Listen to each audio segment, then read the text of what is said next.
আসসালামু আলাইকুম, শুভ সকাল। কেমন আছেন সবাই? আশা করি আল্লাহর রহমতে সবাই সুস্থ ও সুন্দর আছেন। সকাল 6টার সময় আজকে হাঁটতে বের হয়েছিলাম। হাঁটতে আমার অনেক ভালো লাগে, কিন্তু সব দিন হাঁটতে পারি না।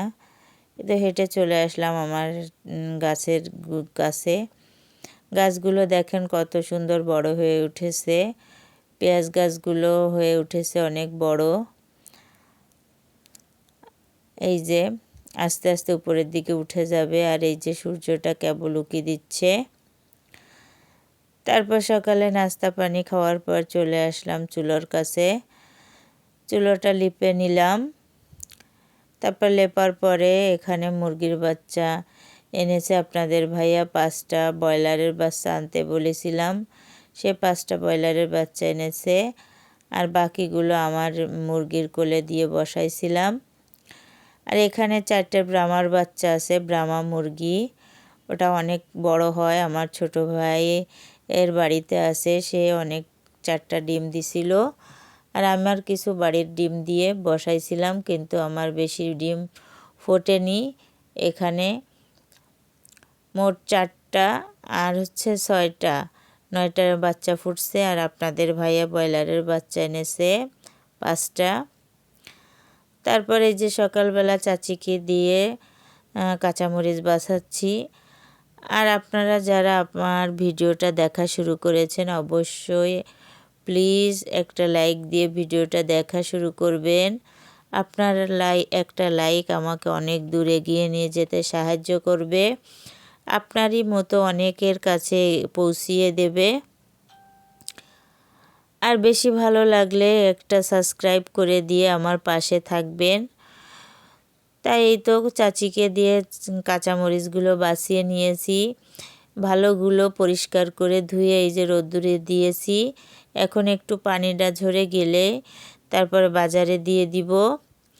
আর খারাপগুলো চাচিকে বেশিরভাগই দিয়ে দিয়েছি, আর আমি কিছু রেখেছি, সেগুলো বেছে আমারে কিছু দিছে, আর চাচি কিছু নিয়ে গেছে। তারপর কিছু তরকারি কুটে চলে আসলাম রান্না করতে। এখানে আমি কাঁচকলা ভাজি করব। কলাগুলো সব কড়াইতে দিয়ে দিয়েছি। আর আমার কথাবার্তায় যদি কোনো ভুল ত্রুটি হয়ে থাকে অবশ্যই ক্ষমা সুন্দর দৃষ্টিতে দেখবেন। এই তো আমার কলাগুলো হয়ে গেছে ভাজি। এগুলো নামিয়ে রেখে তারপরে তেল দিয়ে কাঁচামরিচ পেঁয়াজ ভেজে নেব।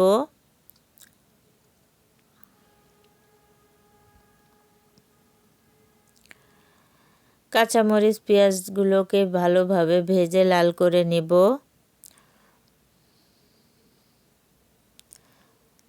তারপরে এই তো ভাজা হয়ে গেছে। তারপরে কলাগুলো দিয়ে নেড়ে চেড়ে দেব। এই কলা ভাজিটা কিন্তু অনেক মজা লাগে। যদি কেউ না খেয়ে থাকেন অবশ্যই ট্রাই করবেন, অনেক মজা লাগে। এভাবে ভাজি খেতে অনেক মজা লাগে। তারপর সামান্য একটু পানি দিয়ে ঢাকনা দিয়ে ঢেকে দিয়েছিলাম। তারপর ঢাকনাটা উঠিয়েই নেড়ে চেড়ে আমি নামিয়ে নেব কলাটাকে। কলা ভাজি হয়ে গেছে, এখন আমি মাছটা ভেজে নেব। এখানে ফার্সে মাছ আছে, অনেক বড় মাছ, তো তার জন্য টুকরো করে দিয়েছি।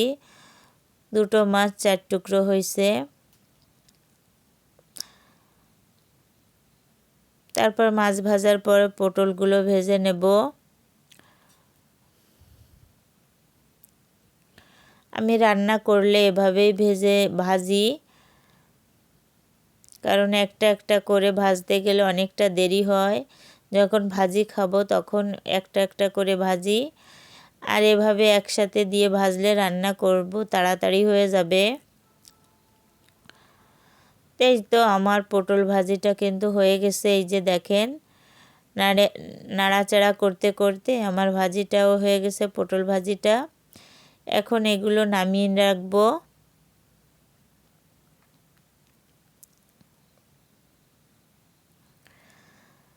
তারপর নামিয়ে কিছুটা তেল দিয়ে পেঁয়াজ কুচি দিয়ে দিলাম। পেঁয়াজটা একটু ভাজা ভাজা করে নেব। একটু বাদামি রং হয়ে গেলে এখানে সব রকমের মশলা দিয়ে দিয়েছি।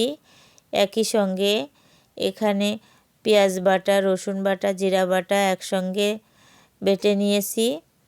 তারপরে হলুদের গুঁড়া, মরিচের গুঁড়া, লবণ দিয়ে ভালোভাবে কষিয়ে এই যে পানি দিয়ে দিলাম। পানিটায় যখন বলক এসে গেছে তখন দিয়ে দিয়েছি পটল আর ফার্সে মাছ। আমার পটলের তরকারিটা একদম বেশি একটা ভালো লাগে না, আমার বলতে আমরা তেমন একটা খাই না, হয়তো পটল ভাজি খাই, তা না হলে পটলটা এমন করে রান্না করে খাই। এই তো আমার রান্না শেষ। তারপরে ভাত তুলে দিয়েছি। এই মাটির হাঁড়িতে ভাতটা তুলে দেব।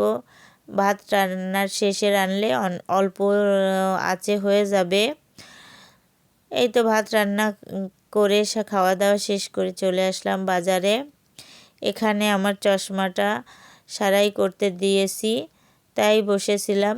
সেলাই করে কিছু কেনাকাটা করে বাড়িতে আসলাম। ওখানে একটা প্রেসার কুকার আর 6টা কাপ কিনেছি, চায়ের কাপ।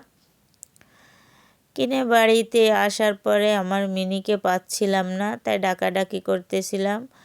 এই তো বাইরে বের হয়ে দেখি এখানে মিষ্টি আছে।